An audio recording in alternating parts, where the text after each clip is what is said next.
Então você abre a sua Bíblia rapidinho, aí, livro dos Juízes, capítulo de número 6,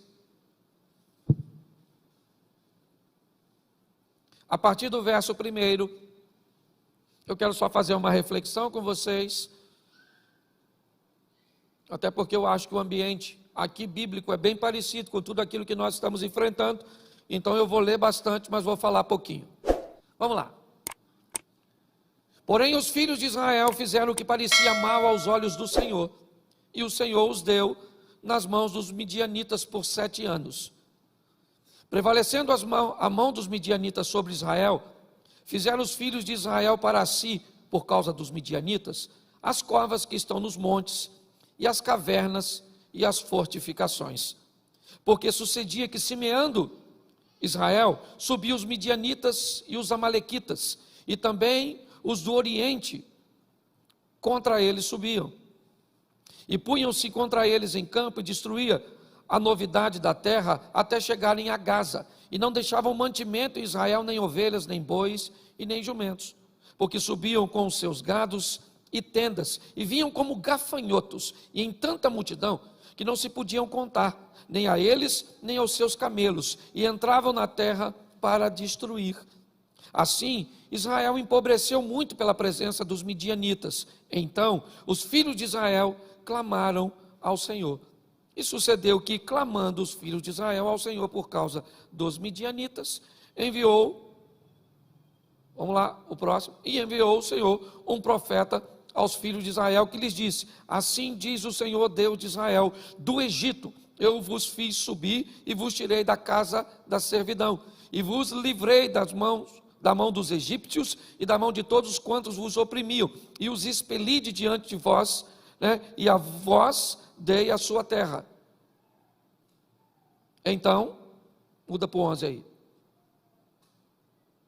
Então o anjo do Senhor veio, assentou-se debaixo do carvalho que está em Ofra, que pertencia a Joás, a Birezita, e Gideão, seu filho, estava malhando o trigo no lagar, para o pôr a salvo dos midianitas. Feche os seus olhos. Senhor nosso Deus e Pai, em nome de Jesus, nós queremos continuar ouvindo a Tua voz. Fala conosco, usa-me como um canal de bênção nesta hora, em nome de Jesus, amém, glória a Deus, amém.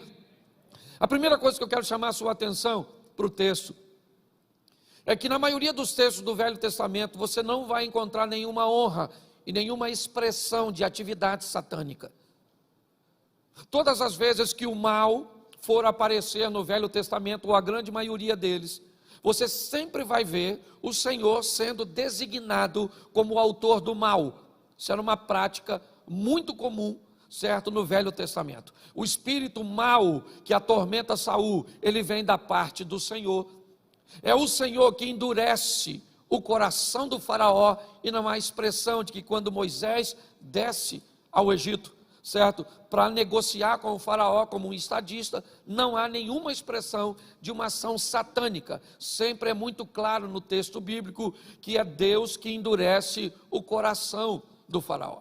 Eu confesso a vocês que aprecio muito mais esse cenário do Velho Testamento no que diz respeito a essa tônica do que do Novo Testamento. Eu acho que muitas vezes nós vemos a manifestação direta de Satanás, sim, explícita no Novo Testamento, provavelmente porque o Filho de Deus estava pisando nessa terra.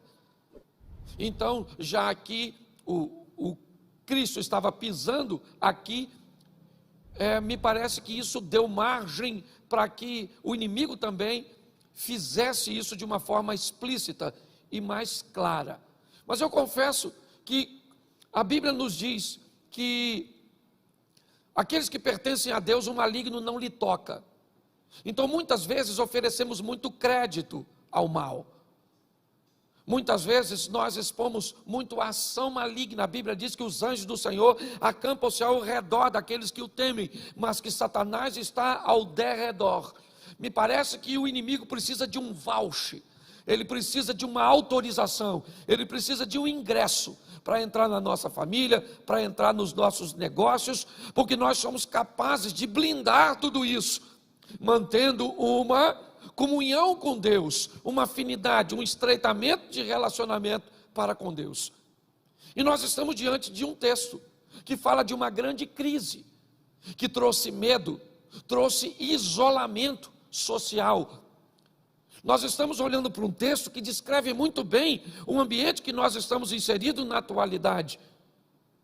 O texto diz que os midianitas, eles entram durante 7 anos com o propósito de destruir a economia do povo, fazer com que houvesse um empobrecimento, fizesse com que aquele povo que podia caminhar livre, que podia ter liberdade, se escondessem em covas, em cavernas, porque todas as vezes que eles marchavam com um nível de destruição muito alto, e preste atenção, era muito mais do que uma destruição financeira, era uma destruição moral, era uma destruição e um caos emocional, porque se quisessem destruir, teria feito isso logo no início, entrava com seus exércitos e matava toda a nação.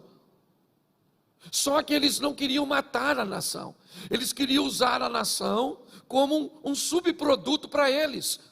Eles produziriam durante um ano, e assim que estivesse um ambiente de colheita e de armazenamento, eles programavam uma invasão, mas não matavam as pessoas, iam embora com todos os recursos que eles tinham construído durante esse período.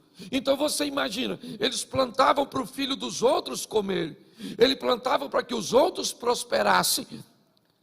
Por final, eles buscavam cavernas, covas, um ambiente onde eles conseguissem se esconder, se isolar, por causa do medo.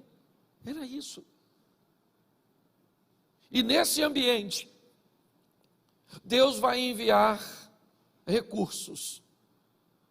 Nesse ambiente, o povo volta o seu coração para Deus. E Deus é misericordioso. Deus é bom.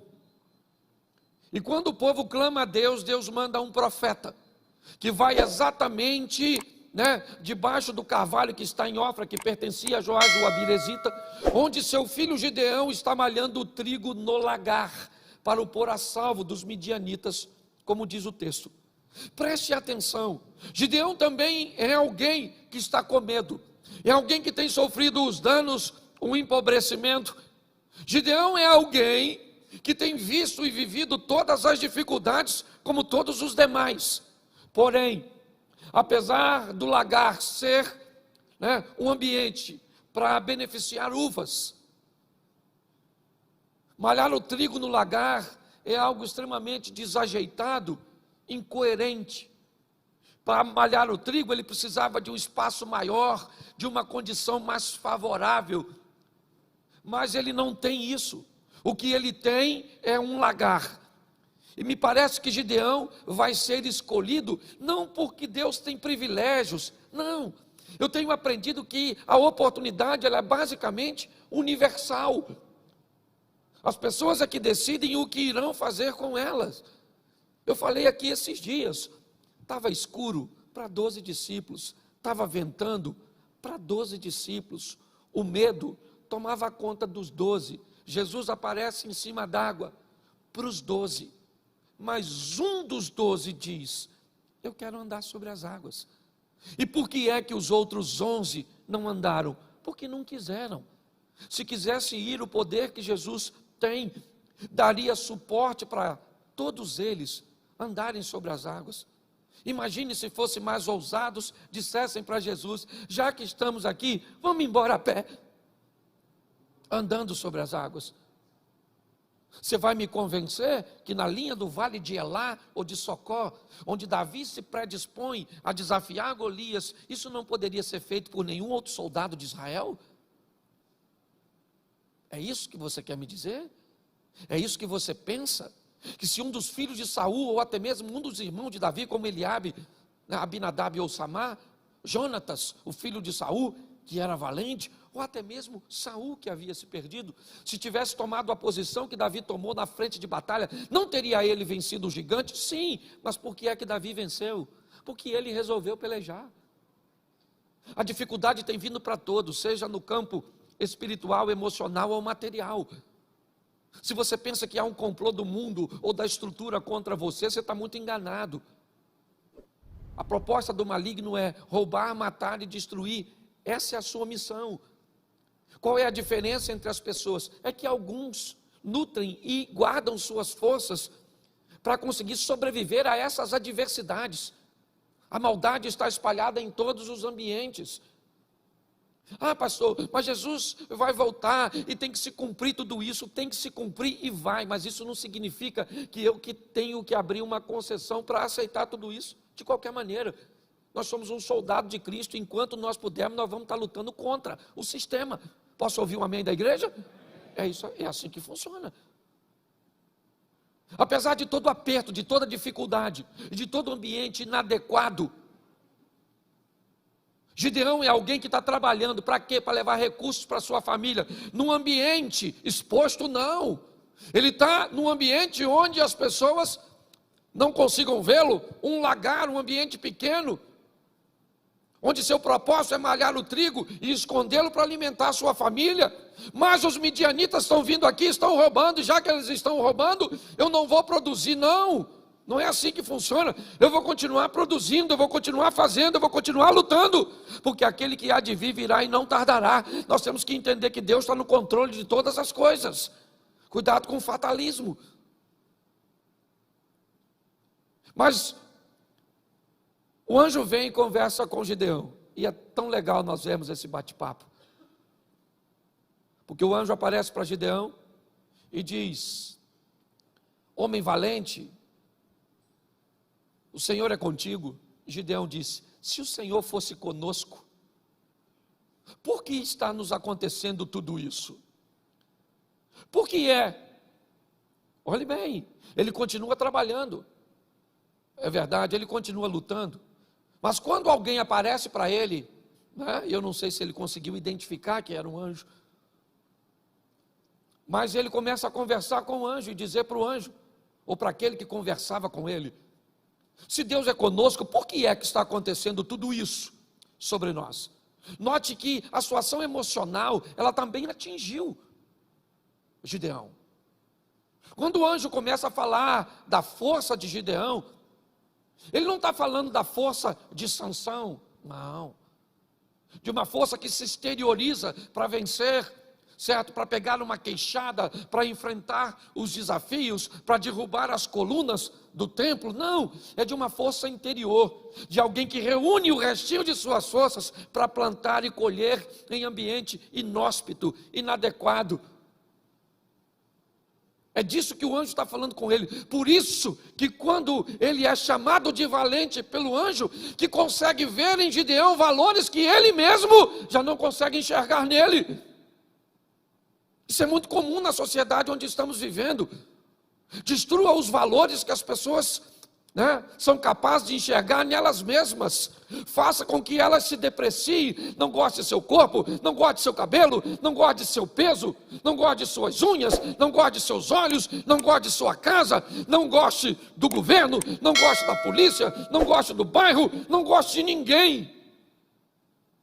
Crie um ambiente mental onde a esperança vai embora. Nossa juventude não vai dar em nada. Nossos adolescentes estão se perdendo. Nosso sistema de comunicação está totalmente corrompido. Faça com que as pessoas olhem, esse é o ambiente. Você acha que é diferente daqui para o que nós estamos vivendo agora? Não. Onde nós ligamos e tudo que ouvimos tem a ver com caos, tem a ver com tragédia, tem a ver com problemas, tem a ver com dificuldade. Quando Gideão é abordado por um anjo enviado de Deus, falando sobre uma possível mudança de quadro, Gideão diz: não, se Deus fosse conosco, isso tudo não estaria assim. Deixa eu falar uma coisa para você: Deus está no controle de tudo. Ele é bom e nos dá vitória. Eu aprendi uma coisa: o deserto estava lá. Amaleque, o chefe dos amalequitas, ele planta num ambiente onde não dá nada. Isaac vai plantar perto dos amalequitas, e ali Isaac colhe. As plantações dos amalequitas não sobreviviam, presta atenção, ao solo, aos nutrientes, à água e todas as coisas que elas precisavam. Mas Isaac planta no mesmo solo que Amaleque e colhe num ambiente onde o outro não consegue colher. Se você acha isso injusto, eu vou respeitar você, mas eu aprendi que quem anda com Deus é capaz de colher, de sobreviver e de viver o extraordinário onde outros vão viver escassez. Isso é bíblico. Se você gosta disso ou não, fica para você. Quando nós olhamos, é isso que vemos. Deus é a garantia, sabe? É que muitas vezes o medo parece entorpecer a nossa mente, parece dominar o nosso autocontrole. É Agar achando que vai morrer, o meu menino está debaixo de uma árvore, certo, sofrendo de inanição, e agora, o que vai acontecer? E o anjo aparece e diz: acorda, Agar, olha o poço aí pertinho de você. O texto não nos diz que o poço apareceu. O texto diz que os olhos daquela mulher se abriram para ver algo que já estava lá. Deus está querendo abrir o meu e os seus olhos para que nós vejamos que Ele está conosco neste tempo e que esse ambiente que não é favorável vai ter que nos fazer prosperar e vai ter que nos dar vitória, porque o nosso general é Cristo, Ele está conosco. Então nós temos que mudar essa visão. E é isso que o anjo está tentando fazer com o Gideão. Gideão começa a fazer uma leitura que eu acho muito legal. Ele começa a dizer: a minha família é a mais pobre de Manassés e eu o menor. Gideão começa a olhar para seu contexto e de uma forma muito correta ele faz uma leitura de sua realidade. E a realidade de Gideão diz para ele: cara, você é o mais novo numa cultura onde tudo é depositado no primogênito. Você é uma das menores tribos. E se não bastasse isso, a sua família é uma das mais pobres. Gideão está dizendo: eu não tenho a influência do dinheiro para garantir o meu posicionamento de um líder para subjugar os midianitas. Eu não tenho a força da liderança de um primogênito que teve a escola de treinamento, sendo treinado por seu pai para treinar seus irmãos. Eu não tenho isso. Ele começa a mostrar o quê? Que ele não tem dinheiro, que ele não tem recursos, que as possibilidades de que aquilo aconteça na vida dele são remotas, são basicamente utópicas, surreais, impossíveis. É isso. É isso que esse cara está descrevendo. E com quem que ele está conversando? Com o enviado de Deus, onde o enviado de Deus está dizendo: eu estou levantando você para que você lidere uma revolução. E ele está dizendo para Deus: não vai dar, eu não tenho dinheiro, eu não sou o primogênito, eu sou o menor, não tem como, o senhor deve ter vindo debaixo da árvore errado. É isso que ele está apresentando. O quadro dele é tão ruim, gente, que ele pede não para Deus provar uma vez que está com ele, mas duas. Gideão está olhando e diz: olha, então eu preciso de uma prova. Eu disse: olhe bem, por muito menos a paciência de Deus se esgotou com outros. E por que ela está se prolongando com Gideão? Porque Deus trata pessoas com individualidade. Entendeu? E na individualidade, o ambiente é totalmente diferente. São 7 anos de problemas, 7 anos de escassez, 7 anos de humilhação. É isso. É perfeitamente aceitável que as pessoas sejam capazes de mudar e de transformar sua vida em tempos diferentes, porque são treinadas e vivem em ambientes emocionais diferentes. Nós temos aqui na igreja gente que entrou aqui há 2, 3 anos e está muito mais à frente em seu ambiente, né, de conhecimento bíblico, em seu ambiente de relacionamento com Deus, do que pessoas que já vieram de 10, 15, 20 anos no Evangelho. E por que isso? Porque umas são relaxadas e outras são mais aplicadas? Não, porque pessoas são diferentes. O que Gideão está falando com Deus é: eu estou te apresentando, Senhor, as minhas dificuldades e as minhas limitações, e é perfeitamente fácil de entender, pois ele mesmo descreve. Eu não sei a idade que esse cara tinha, mas 7 anos, suponhamos, né, que ele tivesse 30 anos, e durante 7 anos viu tudo isso acontecer, é tempo suficiente para permitir que ele tome essas decisões. Deixa eu falar uma coisa: hoje você está meio confuso, hoje você está meio para baixo, esse ambiente pandêmico de notícias ruins, de caos, de STF, de problemas aqui, a segunda onda do Covid, e todas essas coisas, a ausência de garantia, o lockdown e tantas outras coisas que estão acontecendo, é perfeitamente normal. Todos nós estamos inseridos nesse ambiente. É um ambiente aparentemente de segurança para todos nós. Mas nós temos uma garantia em meio a tudo isso e não podemos esquecer: o Senhor é conosco, e se o Senhor é por nós, quem será contra nós? Você está entendendo? Nós podemos sofrer o impacto de tudo isso, sim, porque somos seres humanos, ligamos as mídias, olhamos as coisas, é tudo isso que ouvimos. Mas nós temos uma informação que se sobrepõe a tudo isso, que é que Deus está conosco, que a garantia da nossa vitória está no nosso Deus, no Todo-Poderoso. E quando olhamos para isso, é sobre isso que eu quero caminhar com vocês agora. Mesmo olhando tudo contrário, desfavorável, nesse ambiente, Gideão resolve se posicionar. Ele não está muito bem, ele acha que não vai dar muito certo, mas ele faz a convocação. Ele já recebe a aceitação da liderança, e ele então chama o povo para ser liderado por ele. E para surpresa de Gideão, aparece quantas pessoas? Quantas? 32.000 pessoas.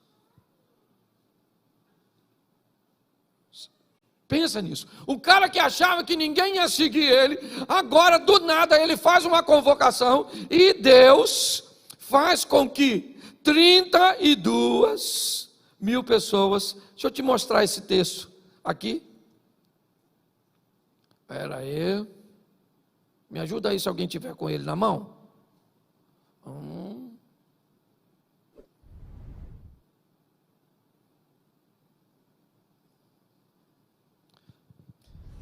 Capítulo 7, verso 3. Põe o 3 aqui, que aí fica mais rápido. Agora, pois, apregou aos ouvidos do povo, dizendo: quem for covarde ou medroso, que volte e vá-se apressadamente das montanhas de Gileade. Então voltaram do povo, quantos? Quantos? Quantos? O cara tem 32.000 homens para ir numa batalha. E agora, ele que estava com medo antes, agora ficou corajoso para aceitar o projeto. E quando ele viu aquela multidão de gente, ele falou: agora nós estamos juntos, 32.000 homens. Se eu estava com medo, não estou mais. Aí Deus mexe no medo e diz: pergunta, quem desse pessoal aí que está com medo, mande para casa. Ele deve ter pensado: além de mim? E ele pergunta: quem está com medo pode ir embora. 22.000, cara. Pensa ele olhando 22.000, mas ainda sobrou 10.000, e 10.000 é gente pra caramba, né? Sim ou não? Sim ou não? Mas Deus achou que era muito. Porque não basta ganhar uma batalha, gente, é recuperar a atmosfera de fé no coração do povo. Não é ganhar uma batalha contra os midianitas, contra os moradores das montanhas de Seir, contra amalequitas, contra jebuseus, cananeus, perizeus, heteus, e quem você quiser colocar, gigantes, filhos de Anak, faça o que você quiser, egípcios, assírios, babilônicos. Não é isso. A questão não é ganhar uma vitória, a questão é construir dentro desse povo algo que se perdeu, o comprometimento e a fé no Deus verdadeiro. Quando sobra 10.000 homens, ainda dá para ir, 22, ainda estão indo. E Deus diz: agora leva essa turma para beber água. E eu só tenho mais um processo seletivo. Quem pegar água com a mão e trazer a boca, você separa para um canto, e quem baixar para lamber, para tomar direto, você separa para lá, certo? 300 homens pegaram a água e trouxeram aqui, e 9.700 lamberam. O que Gideão deve ter pensado? Deus vai mandar embora os 300, e eu ainda vou com 9.700. Deus falou, manda os 9.700 embora, porque nós vamos agora com 300. Pô, gente, de 32 mil sobrar 300, me parece que Deus está querendo jogar a fé, que esse pobre coitado está tentando construir de ralo abaixo. A nossa garantia para vencermos as batalhas, por muitas vezes, vão estar em nossas mãos. Isso é verdade. Expertise, nossa preparação, conhecimento, network e tantas outras coisas. Mas tem coisas que as mãos não resolvem, que são os joelhos que vão resolver, que é no altar que se resolve, que é na presença do Eterno e na manifestação de Deus. É assim que funciona. O processo, às vezes, pode ser totalmente resolvido por Deus, como a abertura do Mar Vermelho e até mesmo ao Jordão. Mas chega em determinado tempo que Deus diz, agora não é só comigo, eu derrubo os muros e você entra com os soldados e conquista Jericó. Me parece que é um crescimento, é o que nós precisamos viver com Deus, e grande parte de nós, às vezes me parece que não foi habilitada para isso, não foi habilitada. Entenda, em determinados momentos a chave vira, você precisa ir para a próxima fase, você precisa ir para o novo nível, e algumas pessoas não são habilitadas para ir para o novo nível, sabe? Me parece que é como se chegasse um novo aplicativo ou uma nova versão daquilo que você gosta muito de utilizar, você não tem mais condições de fazer o upgrade, sabe, essa passagem para o próximo nível, para viver o incrível, o extraordinário, o sensacional. É com 300 homens que esse cara vai a uma batalha, não para ganhar a guerra, ela é derrota garantida. O propósito de Deus aqui, gente, é outro, é virar a chave na mente daquele povo, é dizer, a partir de hoje, pode se levantar a Malequita e quem quiser, midianitas, eu vou estar com vocês e eles vão descobrir que se com 300 vocês são capazes de resolver tudo isso, é porque não é a mão de vocês que está dando vitória, sou eu. Nós precisamos colocar isso no nosso coração. A nossa vitória, a nossa garantia, ela vem do Eterno, do Todo-Poderoso. O difícil, mais difícil hoje, pasmem vocês, é criar esse ambiente do up, sabe, essa coisa dessa passagem para o próximo nível, é fazer com que a igreja acredite no que a Bíblia vem dizendo há muito tempo, e pessoas já viveram algo extraordinário e vivem, mas é esse ambiente de caos, deformador, que tem atingido a mente das pessoas. Então passe a canalizar suas forças para a realização de seus projetos, e pare de reunir suas forças para inventar ou para conseguir desculpas para o seu fracasso. Desse ambiente, Gideão ganhou uma batalha, é verdade, mas muito mais que uma batalha cuja qual ele nem teve que pelejar, foi o que aconteceu na mente das pessoas. Nós estamos lutando aqui há muito tempo, para que as pessoas virem a chave. Por isso, a nossa pulseirinha, eu até no banho deixei em casa, Romanos 12:2, certo? Mude sua mente, mude sua vida.